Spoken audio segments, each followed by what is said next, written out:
nawe uri muri abo bafite amafaranga? nta mafaranga mfite kandi ndayafite, ubwo ariyo gahunda nafashe, navuga n'ubundi ngiye kwishyira ku isoko, ushaka wese ageza iyo modoka nyibona, ariko wapi siko mbibona. Nimba nkeneye ikintu mba ngomba gukora kugira ngo nyibone, nategereje ngo ndakibona ku wundi. Akazi ntabwo kabuze, ufite smartphone wirirwa kuri internet postinga, likinga, snapchat, iki uri kumva uwo mwanya wawe ubyaza umusaruro.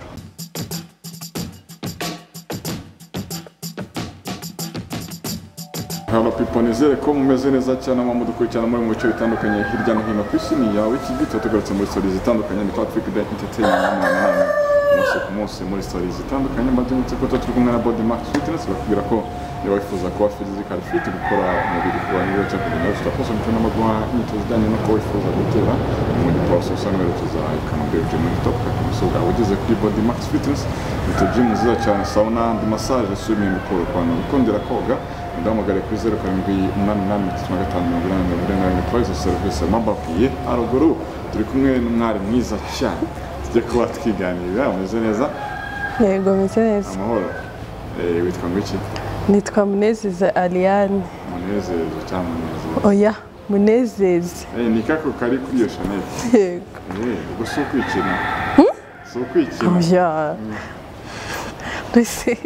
Ni ibintu bisanzwe. Ni ibintu bisanzwe kwikina, ntabwo ari ibintu. Oya, ntabwo ari ukwikina. Ko ufite isoni? Oya, nta soni mfite. Ni iby'abanyarwandakazi. Munezeza nde?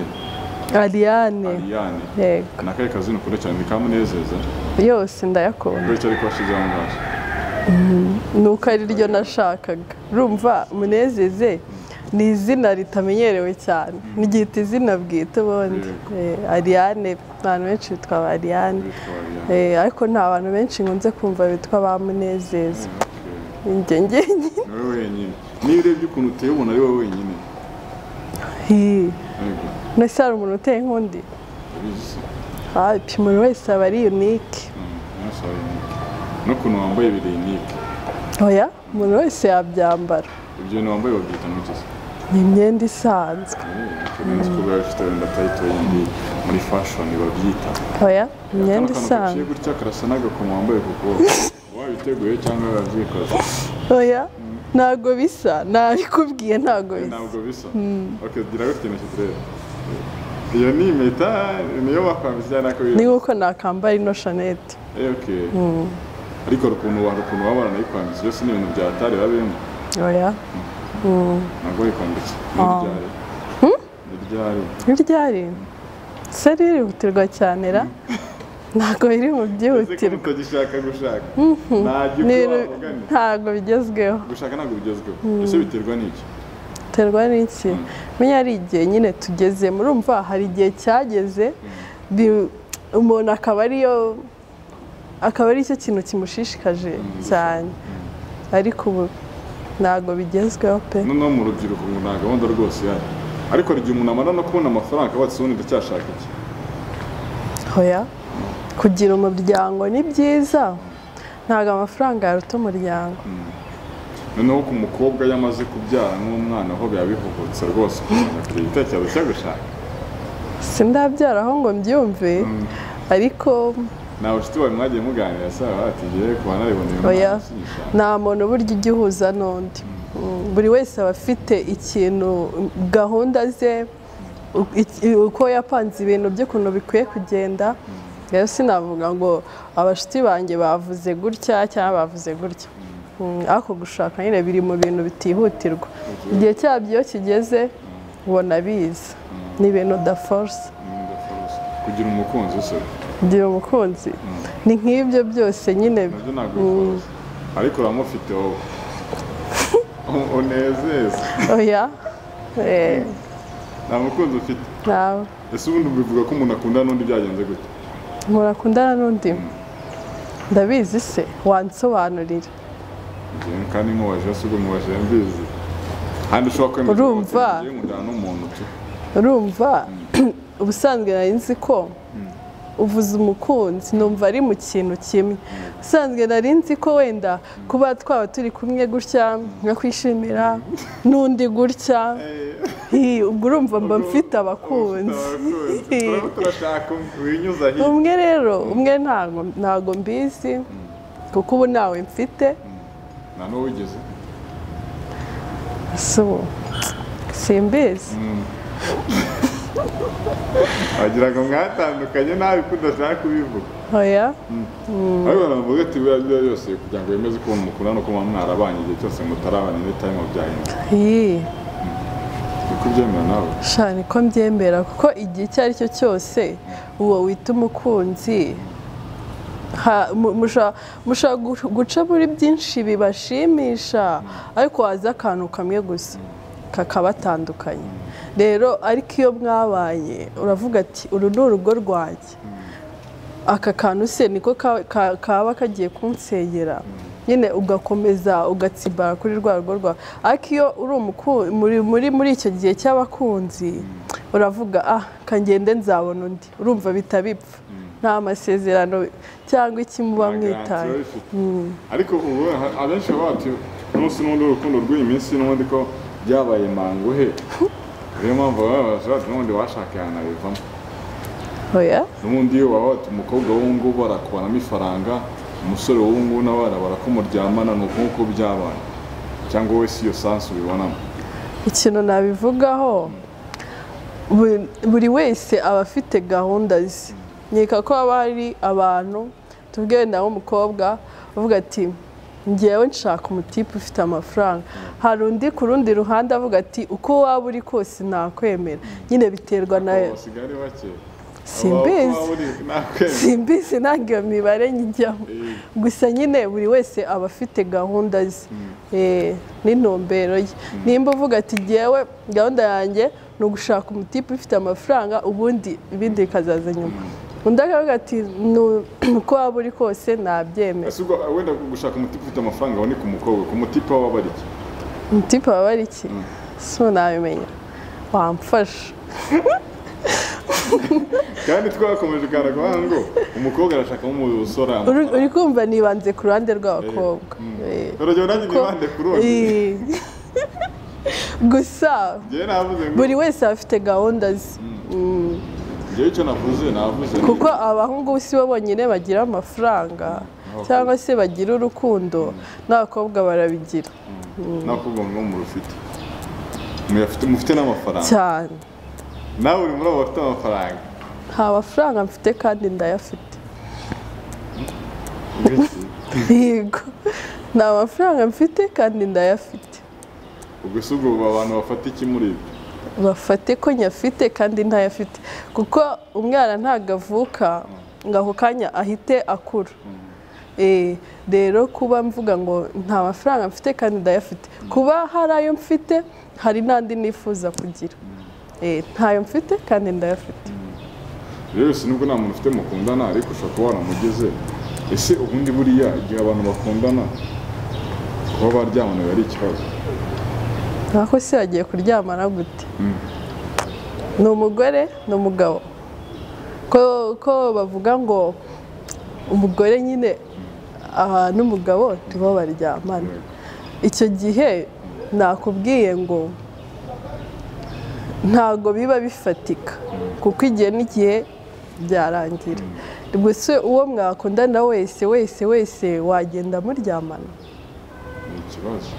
it's better rero ko wabyihorera ahubwo wazamara ahubwo aza bikeneye kukiva ngo mwakundana ni buri wese uzi ubikeneye kubera iki dufite imibiri kandi ntabwo tuba duhuje imibiri ushobora ko kwegera tukikanga twabigiyemo uri kumva rero byari byakubaho wari wegera umuntu mukisanga mwabigiye oya agirakubaho okay ariko wenda muri cyo kintu bavuze cy'ubushobozi cyangwa se cy'amafaranga akenshi usanga wenda bivuga ko wenda nabo basore bagufatirana mu ntege nkeya zawe bakareba wenda munezeze akeneye iki ngiki ninyimuha cyangwa se niba nta n'akazi afite kuba namurangira akazi tugakora ibi ngibi ahanini bagafatira muri izo ntege nkeya z'umuntu ko nababibona oya nk'uko nakomeje kubwira biterwa biterwa na gahunda z'umuntu cyangwa se no kwihagararaho k'umuntu.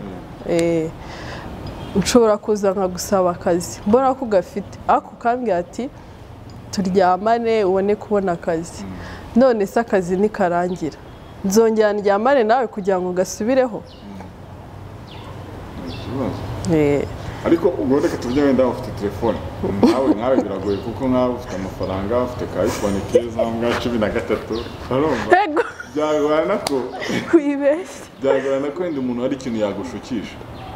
Hari icyo ubura se ubu ngubu? Ni iki se mfite ahubwo? Ni nk'icyo ubura? Nta na kimwe mfite. Nyine ni nk'icyo ubura, fatamo nka kimwe nari muri ibyo byinshi ubura. Ese mfite imodoka? Mfite bashaka imodoka. Amusaje nk'umusore avuga ati se wakugurira imodoka ko mbona yikeneye kandi urumva koko nawe urayikeneye. Urumva tukaryama ikintu byaba bitwaye wabyemera? Ya modoka urayikeneye kandi ayikwemereye ko rwose imfunguzo anazifite mu ntoki zibona akabenzi keza, wabyemera? Bigiye muri ubwo buryo nagenda nkabikora official, ngavuga ati ndi kwicuruza kugira ngo mbone imodoka, atari kuvuga ati haza umusore umwe. Kubera iki? Urumva niyo yaba ari umwe naba ngiye kubanza kumwiha kugira ngo mbone kubona iyo modoka. Kubera iki se? Ubwo ariyo gahunda nafashe, navuga n'ubundi ngiye kwishyira ku isoko, ushaka wese ageza iyo modoka nyibona.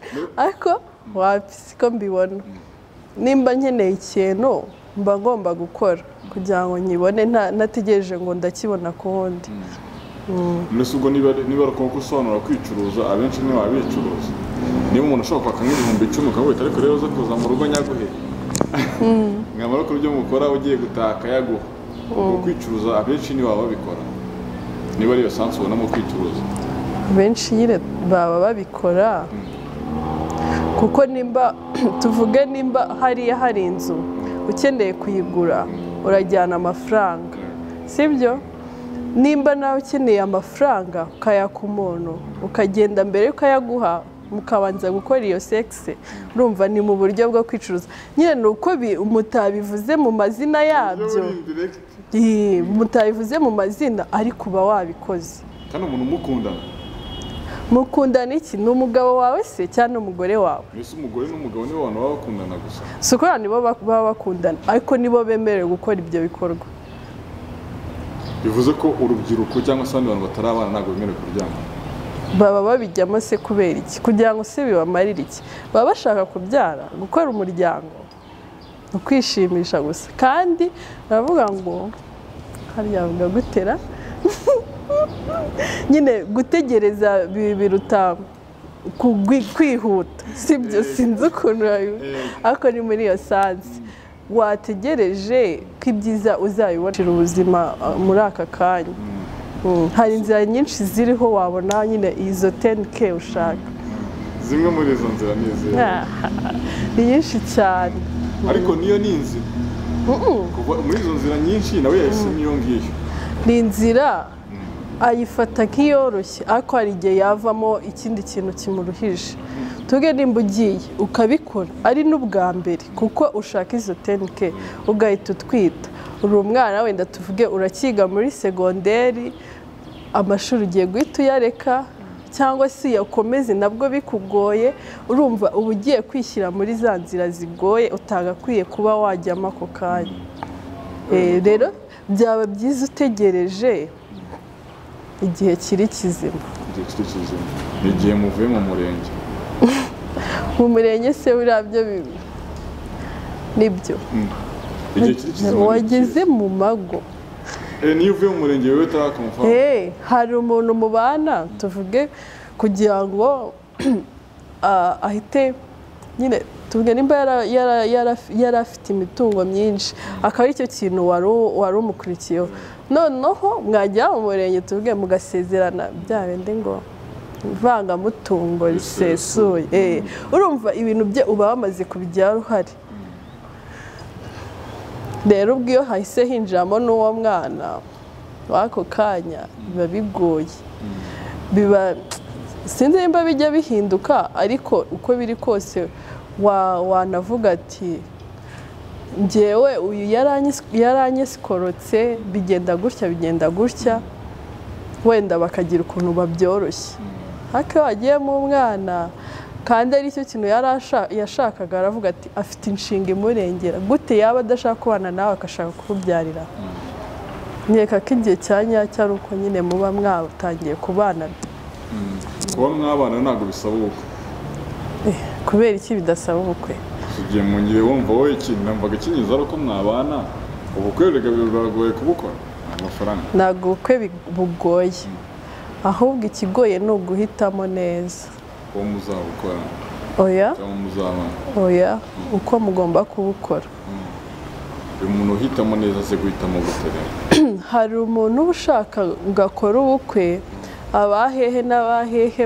baze urumva ni kugira ngo baze bizasaba ko abakira ariko nimugenda mukigira kwa padiri cyangwa pasiteri cyangwa ndi akabasezeranya n'ubundi Imana izabibona ushaka guhitamo abantu bake akaba ari bo ngo ntabwo ushyigikiye bwa bukwe bw'abantu benshi si ukuvuga ngo simbushyigikiye bitewe n'ubushobozi bwawe aho kugira ngo ugenderaho bikore mu bushobozi bwawe ubushobozi bwawe ariko se ko bavuga ngo ubukwe ni abantu abantu batumiye ni bwawe ubukwe ni abantu kandi n'umuntu umwe aba ari umuntu umuntu ariko si abantu tuvuga utumiye abantu nyine bakeya cyane atari ukuvuga ngo abahehe baze abahehe urumva urivuna bitewe n'ubushobozi naba mfite bakina no kugira ngo za mbogamizi zize kuvaho zo kumva ko umuntu yagufatanya mu kintu urimo kubura bajye bitwara gute abahura n'ibyo bibazo bakwiye kwitwara gute bakwiye gushaka icyo bakora kugira ngo bareke kudepanda ku bandi bigire icyo bakora kugira ngo bigire kuko ko akazi kabuze akazi ntabwo kabuze ahubwo biterwa n'imyumvire y'umuntu urubyiruko twirirwa tubona ruvuga ko akazi kabuze ukababwira ko imyumvire y'umuntu ari cyo kibazo akazi ntabwo kabuze kuko tuvuge ufite smartphone wirirwa kuri interineti postinga urayikinga sinapucati iki uri kumva uwo mwanya wawe ubyaza umusaruro ukavuga ati nimba mfite ayo madata reka njye YouTube haba hariho utuntu twinshi wakiga tumara iminota mikeya kandi tukakubyarira umusaruro tuvuge nk'urugero hari abantu bakora imitako mu macupa mu ndodo ni ibintu bidatwara n'amafaranga ibihumbi bingahe ariko iyo ugiye kugicuruza usanga kiri hejuru yayo cyane yayo washoye ariko nyine biterwa n'imyumvire y'umuntu nk'uko nakubwiye nose wenda kuri interineti kwirirwa bapositinga ariko wenda ibyo ngibyo biterwa n'uko akazi nyine kaba karabuze kabuze gute kuki atafata umwanya wo gupositinga cyangwa kurayikinga agenda ajye kuri YouTube yige icyamugirira umumaro ariko n'izo social media zindi ashobora kuzibyaza amafaranga ndi ukuntu bashaka kujya kikiburira n'umugabo akaba amafaranga bavuga inzira zo gushaka amafaranga ziratandukanye uwo mugabo se azaba ameze ati azaba ari kumugura ubwo ni sati yo kwigurisha oya ndi kukubaza nyine urumva arashaka amafaranga uravuze agiye kuri interineti abonye umugabo uwo mugabo azaba ari kumugura ni ikibazo warabyumva ute oya wowe mbwira urangera azahuriraho n'umugabo uwo mugabo se azaba ari kumugura umugabo ashobora kumukunda akamuha amafaranga for free cyane ese ubu nta muntu waguha ikintu cy'ubusohoro umuntu uramo ikintu cy'ubusa kimeze gute ayo mafaranga aho kantu ka for free uzanyemo nta muntu waguha ikintu cy'ubusa urebye ntabwo nkunda guhabwa cyane ariko byabayeho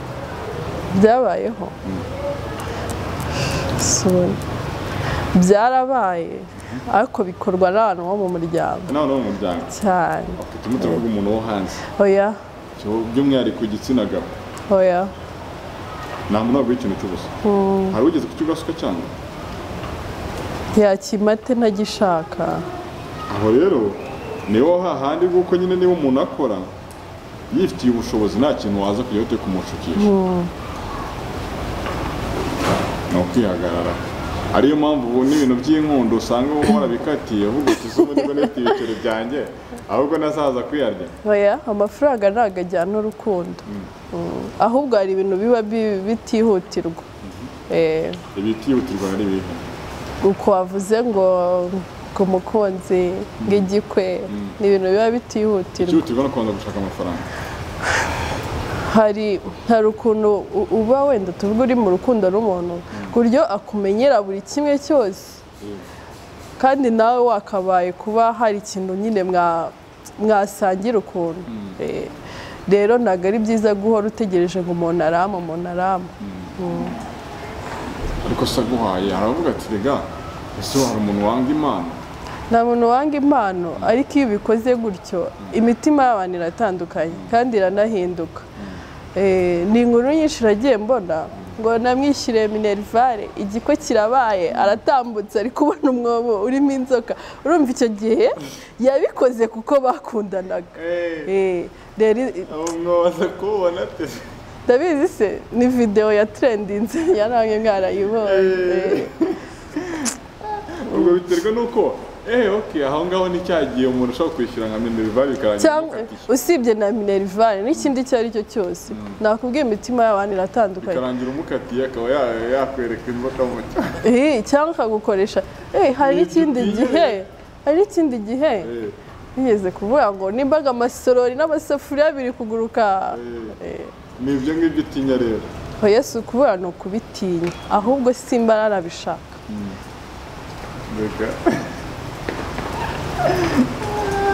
ariko wenda aho ngaho nanone ni kuri wa mukobwa utagira ukuri ariko se reka twibaze ngo ubundi wenda abantu hari igihe usanga muri sosiyete nanone abantu babyumva bitandukanye ubundi kuki umuntu atekereza ko umuntu wese hari ikintu aguha aho n'ikintu nawe ugomba kumuha icyo abantu babyumva uko nguko kuki umuntu atakwishyurira iyo minerivare nta yindi nyungu agutegerejemo urumva icyo gihe iyo abikoze muba muri ya relationship yo kuvuga ati uyu ni umukunzi wanjye gutyo abikora nk'umukunzi ntabwo abikora nk'umuntu ari gufasha niyo mpamvu iyo hagize imiryango uzifasha abantu itanazi iyo miryango urumva umuntu akajya nko mu kigo cy'amashuri batingiye mu ndebera abana batabafite minerivare nzambishyuye iyo miryango urumva ni imiryango nyine barafasha umuntu rero ari umuntu ugufasha ntabwo byarindira kugira ngo tubanze dukundane mbone kugufasha oya nyine agufasha atitaye ngo ni uko mukundana cyangwa mudakundana biba gake rero biba gake wowe hari umuntu wari wafasha byagenze gute gufasha biterwa n'umutima w'umuntu yari umusore cyangwa igitsina nkunda gufasha abamama urumva ko gufasha umuntu nta yindi nyungu bibaho nicyo twarimo tugarukaho urumva ko bibaho gufasha umuntu nta yindi nyungu urumva nk'aho ngaho ubafasha nta yindi nyungu utegereje kimwe n'ukuri n'umusore ashobora kwishyura umukobwa nta kintu kinamugamije nabyo birashoboka nyine icyo turimo twibaza kuki mu myumvire y'abantu harimo ko ubu ngubu niba ufashije umuntu byanga bikunda hari cya feedback ugomba kubona cyangwa se hari umubindi ugomba kumukuramo nyine urumva ibyo bijyana n'uko n'ubu ngubu wenda sosiyete tugezemo ari uko niba umuntu wenda niba hari umusore ubona nyine amunezeza wenda amuherekera batanakunda hari ikintu kivuye vuga izina ryanjye neza ndabyishe mwabikosore muri icyo kibazo mubajije warumbajije ngo sosiyete y'uyu munsi wa none bizavamo gute ko niba umuntu afashije umuntu wumva ko byanga bikunda ari inyungu amutegerejemo ibyo bijyana na kwa kundi kuma niba umusore n'umukobwa babonye baherekeranyije cyangwa bikunda ari kivuye kuba ibyo bintu bize kuva mu bantu gute cyangwa biragoye ntibyashoboka icya mbere ni ukwiyumvamo ko byose bishoboka ushobora gufasha umuntu nta nyungu umufiteho cyangwa se ukamufasha hari n'inyungu umufiteho bitewe n'ibyo mwumvikanye ubundi banza umenye umuntu ngiye gufasha turumvikana gute turakundana cyangwa ndamufasha gutyo aho niho hari ikibazo atari rero kumoza ku bantu ibintu bashobora gukora ibyo no kwanga ubushomeri mu bantu cyangwa se mu rubyiruko kumva ari imyumvire ubusanzwe gukora iki kugira ngo umuntu aze kumva nawe utaza kugira abantu inama ukuntu usanga umuntu agira abantu inama nawe atarayikurikije ngo mwihangire imirimo kandi atarawihangiye nkora makeup do makeup artist yego iyo ngiyo iyi ni bwoko ki makeup isanzwe idakabije kandi kugira ngo zigira amatayito oya ubwo tubona igihe kinini tukuganira ngo wayikoze ntabwo bintwara igihe kinini ni business washinze umaze igihe kinini ushinze igitekerezo cyawe kigize gute igitekerezo cyayo cyaje gute si ko ari birebire ra hari igihe nigeze kugira nk'inzozi zo gukina filime umunsi umwe njya gukinira ahantu batuzanira umuntu uri budusige yadusize turi batanu ari budusige agahita agenda noneho bamuhemba nimba ari 30 nimba ari 25 urumva ni ibintu bitatwaye n'amasaha abiri ndavuga why not ntabikora nari nsanzwe nzi nyine byandi byo kwisiga by'abakobwa ndaga gute ntabikora noneho yitwaye gheto ntamubwira next time tuzahora nanjye narabikoze nahise nyine icyo gihe twarakinnye turataha noneho covid itezamo lockdown tujya muri lockdown mbikora nnyo ndabyiga naje mbonye ntangiye kubimenya ndamubwira rero narabikoze niwe wabikwigishije oya narabyiyigishije ngewe mbonye ntangiye kubimenya neza ku buryo nakorera umuntu ndavuga noneho narabimenye nanatangiye kubikora nuzajya ubona ibiraka ujya umbwira tujyane ambera umwana mwiza yabibonye turajyana gutyo nyine turakorana bivuze ko ubushake bushobora gutuma umenya ikintu n'ahandi hantu bikiza ubundi bajya bavuga ngo gushaka ni ugushobora ubwo washize igihe kimwe n'ikibikora umwaka se ntugiye gushira nakugiye gushira hari abantu bavuga ngo biba bigoye kuvuga ngo hari abantu bavuga ngo umuntu agatangire ku busa gutangira ku busa birashoboka gutangira ku busa birashoboka ku ifoto y'inka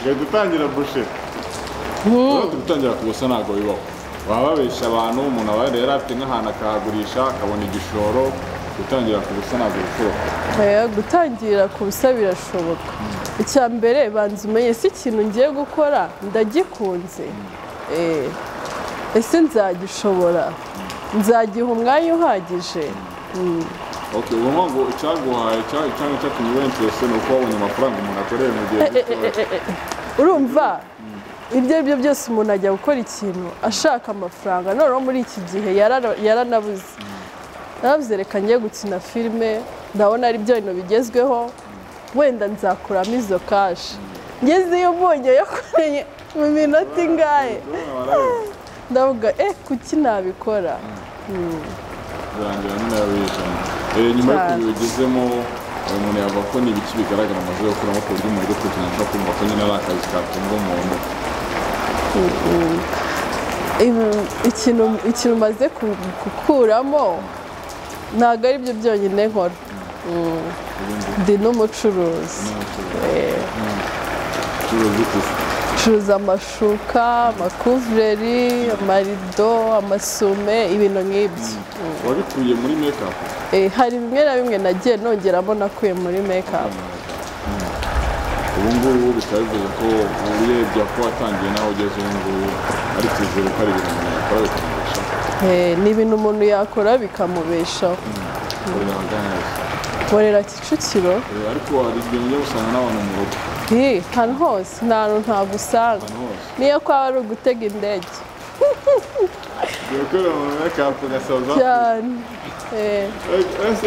nta mbogamizi se muhuriramo nazo hoya navuga ko nta mbogamizi duhuriramo nazo wenda njye ngitangira bwa mbere akantu nabonye ariko singatindeyo kubera nari mbigiyemo nzi icyo nshaka nasize umuntu mbere nagiye gukorera ahantu noneho iminota igera aza yaje nyuma yatinze kandi nta nubwo narimo mfite muri gahunda arambwira mukorere ndagenda noneho banshyira mu modoka tujya aho ubukwe bwari kubera arambwira agenda unsiga ndabwira ni ukuri ntibishoboka urumva imodoka twari turi no mu muhanda w'igitaka tuva Indera ndabwira ntabwo byashoboka ngo ariko wabaye uti nsigaye urabishobora ntabwo bishoboka ningusigatira iragenda hejuru cyangwa imanuke ntabwo bishoboka nyine mbona arandakariye ukuntu anambwira nabi ndavuga noneho ngewe reka ndeke kumubwira nabi kuko niko kazi kanye kandi nzi ibyo ndi gukora noneho ndi kumusiga ndabwira rero buriya ntabwo byari gukunda nyine mubwira neza arambwira ngo akoshawuri icyana kiza ngo navuga neza ngo menye uri igitezi urumva byarangiye twiyunze nyine ugenda uhura n'abantu batavuga neza ariko ukagerageza uburyo birangira mubaye inshuti sawa cyane turimo turasoza rero turagushimiye cyane ko cyane tukuganiriza no kuduha umwanya no guhora bitoroshye ariko turishimye ko wabanye natwe hanyuma tugana ku musozo urubyiruko rwumva ko akazi kabuze gira ukuntu urugenera ntabwo aka kazi katabuze we arebe cya kintu akunda gukora cyangwa se yaba atagikunda yige kugikunda utuntu dutoya turi aho nitwo tubyara amafaranga utangira gahoro bikarangira ubonye icyo washakaga kugira ngo ujye wirirwa mu nzu z'abantu uvuganye neza atenike kugira ngo byaruta nyine ukareba utwo tuntu dutoya ukaba ari two uzamukiraho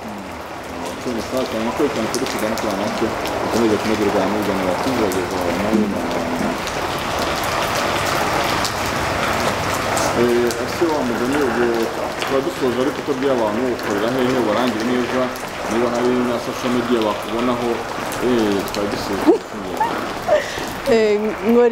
nkorera Kicukiro Ziniya social media nkoresha Instagram ari makeup studio yego yanjye bwite ni Menezeza Ariane